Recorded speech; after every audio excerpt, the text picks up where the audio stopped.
नमस्कार दोस्तों, आज की कहानी है परोपकार। बहुत समय पहले की बात है।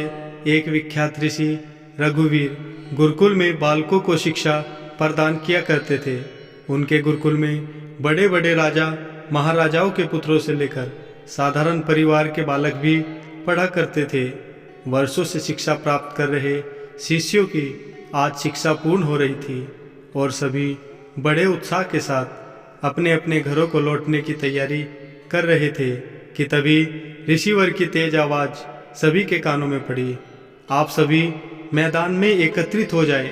आदेश सुनते ही शिष्यों ने ऐसा ही किया। ऋषिवर बोले, प्रिय शिष्यों, आज इस गुरुकुल में आपका अंतिम दिन है और मैं चाहता हूँ कि यहाँ से प्रस्थान करने से पहले आप सभी एक दौड़ में हिस्सा लें। यह एक बाधा दौड़ होगी और इसमें आपको कहीं कूदना तो कहीं पानी में दौड़ना होगा और इसके आखिरी हिस्से में आपको एक अंधेरी सुरंग से भी गुजरना पड़ेगा। तो क्या आप सब तैयार हैं?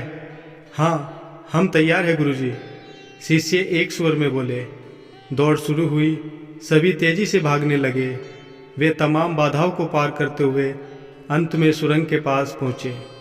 वहाँ बहुत अंधेरा था और उसमें जगह जगह नुकीले पत्थर भी पड़े थे जिनके चुभने पर असहनीय पीड़ा का अनुभव होता था। सभी असमंजस में पड़ गए। जहां अभी तक दौड़ में सभी एक समान बर्ताव कर रहे थे, वहीं अब सभी अलग अलग व्यवहार करने लगे। खैर, सभी ने जैसे तैसे दौड़ खत्म की और ऋषिवर के समक्ष एकत्रित हुए।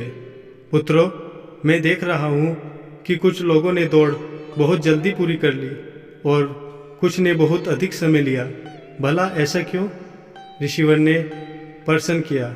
यह सुनकर एक शिष्य बोला, गुरुजी, हम सभी लगभग साथ साथ ही दौड़ रहे थे, पर सुरंग में पहुंचते ही स्थिति बदल गई।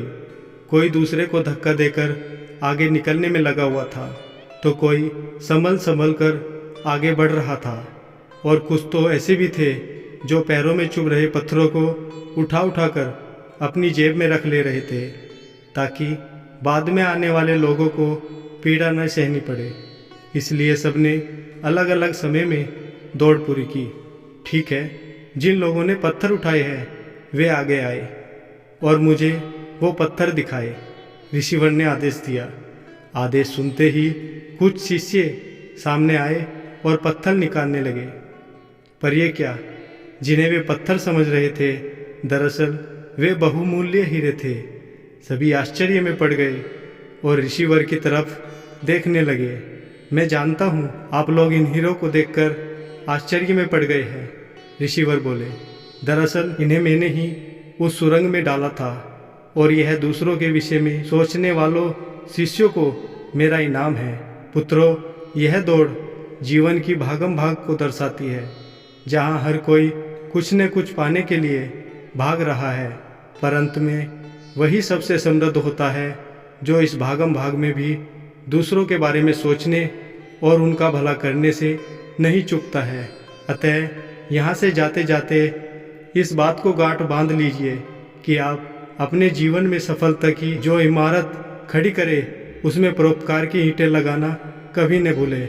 अंततः वही आपकी सबसे अनमोल जमा पूंजी होगी। दोस्तों, वीडियो अगर पसंद आई हो तो वीडियो को लाइक और हमारे चैनल को सब्सक्राइब करें और अपने दोस्तों के साथ शेयर करें। धन्यवाद। जय श्री राधे कृष्ण।